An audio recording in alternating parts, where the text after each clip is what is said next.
So if you made the natural dyed napkins that we shared earlier this week, you might want to make these super easy napkin rings using clay. Thanksgiving will probably look a lot different this year, but I think it's fun to just still try to make it special and add a few homemade touches. Okay, so to start, I just took a pack of the clay. I got a few different colors, and then you'll just cut them into quarters, and each quarter will make one napkin ring.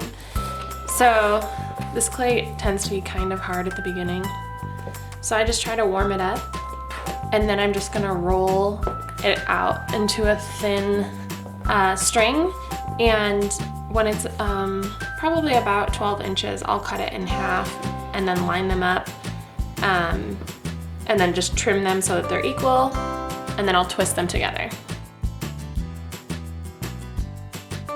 So now I'm just gonna take these and twist them together,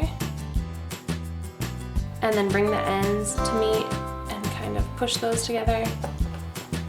And then I'll take some of the excess piece and I'm just gonna press it into like a rectangle